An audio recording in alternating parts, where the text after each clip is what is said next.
Namaste is a Hindu term, one interpretation of which is something like, the sacred in me honors the sacred in you. Namaste. When I was expecting my second baby, I joined a mothering group, and my group went by the name Mamaste, a play on the word, the mama in me honors the mama in you. One of the ways we honored each other was with new mother blessing ceremonies. Whenever one of us was about to have a baby, we'd get together, bringing decadent food, to wash the new mother's feet and paint her pregnant belly, or if she was going to be an adoptive mother, to paint her hands, which would hold and care for the child. We'd light candles and give voice to our wishes and affirmations for the child's birth or adoption. We'd begin by saying our names and the names of our children, our mothers, our grandmothers, our great-grandmothers, as far back as we could remember, to remind ourselves and each other of our place in the lineage of women who have birthed and cared for new people throughout the ages. We honored the mother and the one about to be born. Being born is the first blessing, says John O'Donohue. The first blessing is the gift of the world. Now, the word blessing can be defined in a few different ways.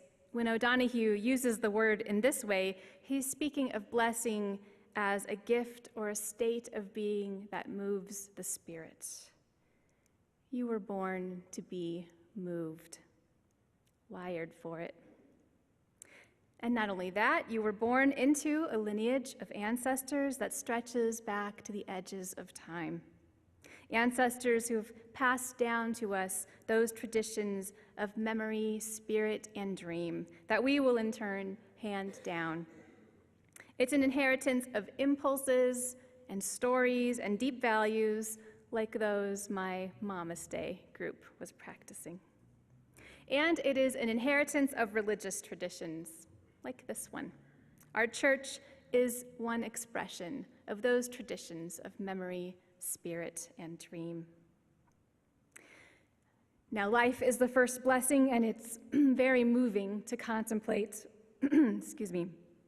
But the fact that you were born into the world and to a spiritual inheritance doesn't mean you'll spend every moment of your life in a state of awe, right?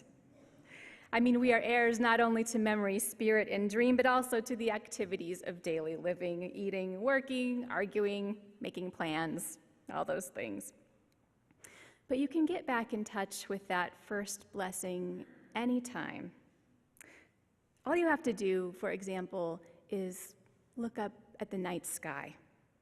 Once in a while, look up there, not for angels, but for yourself. Your place in the order of things. Looking at the vast array of stars, your sense of wonder is bound to light up within you. It lights up in response to something. O'Donohue called that something the heart's divine ground. You could call it the spark of life or the sacred light within you. The thing within us that's wired for wonder, it's that thing that loves beautiful things, that part of us that loves. To have been born at all, and with this light within you, that is the first blessing. The second kind of blessing grows out of the first. The second kind happens when the light within us is drawn towards something, or when it overflows in expressions of goodwill and love. We express our honor for the sacredness in other people and things and our hopes for them by blessing them. People, animals, and things, blessings of honor, interconnectedness, protection. You can give a blessing anytime. You don't even have to be in a reverent mood, actually. It's a spiritual practice. You can give a meal blessing, giving thanks for your food and the presence of anyone who is there with you.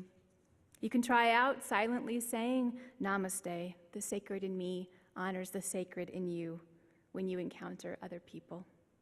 Even saying, bless you to a stranger who sneezes in your vicinity counts. Although it has become rote and we hardly give it any thought, it creates a little moment of connection, that something within us reaches out to somebody else. The Rabbi Lawrence Kushner says that these kinds of blessings give reverent and routine voice to our conviction that life is good, one blessing after another. And he says it's okay to speak blessings even and especially when life is cold and dark. Indeed, he says to offer blessings at such time may be our only deliverance. Because with each blessing uttered, we extend the boundaries of what we see as sacred, and we ritualize our love for life. We can extend blessings everywhere we turn, to everything we touch, to everyone we see. To beings, we can say, peace be with you, may you be well, may you be safe. Of things, we can offer blessings of gratitude and intention. Blessed be the mountain, which grandeur brings me peace. Blessed be this home, may it be a refuge from the pressures of our times. Blessed be this church, may it be filled with loving kindness. And finally, the third kind of blessing grows out naturally from the first and the second. A third definition of blessing could be a beneficial or a positive impact. At the end of our prayer in worship, I often say, and may we extend this blessing to others through our being in the world. We can be a blessing to the world ourselves. We can be a cause for gratitude in others. We can be an expression of love through our manner of being.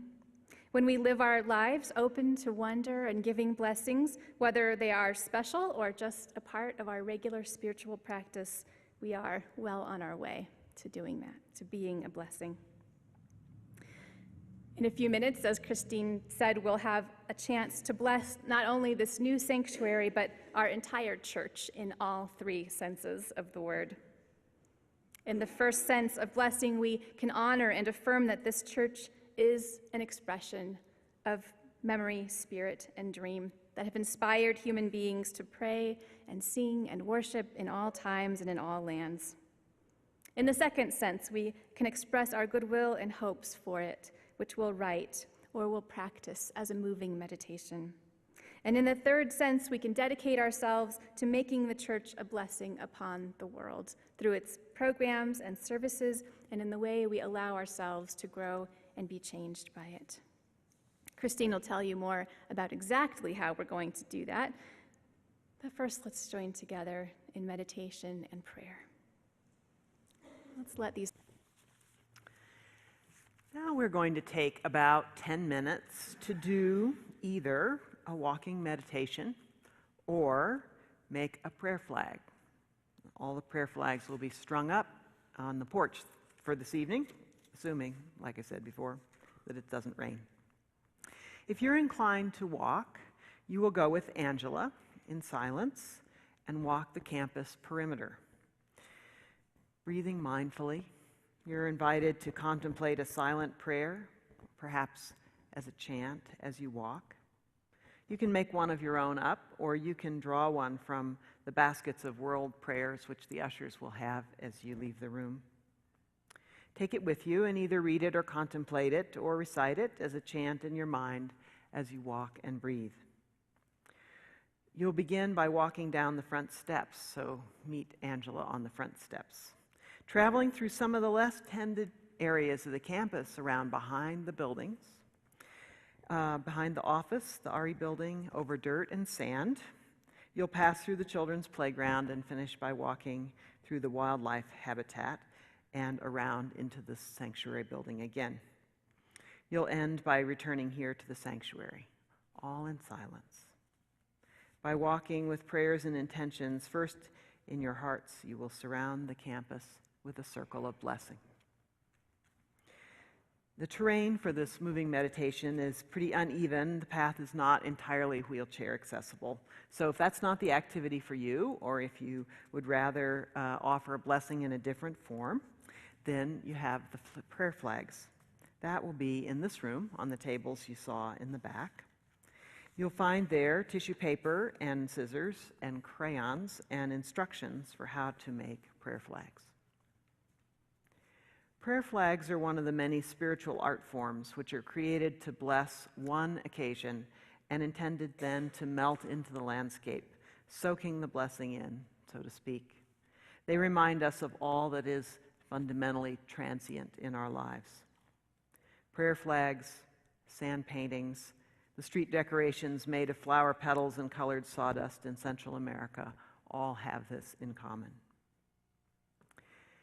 You can cut your prayer flag like the Mexican papel picado, or you can simply write words or draw symbols on your piece of tissue and then take them over to the table, and we'll string them up and get ready to put them up this evening.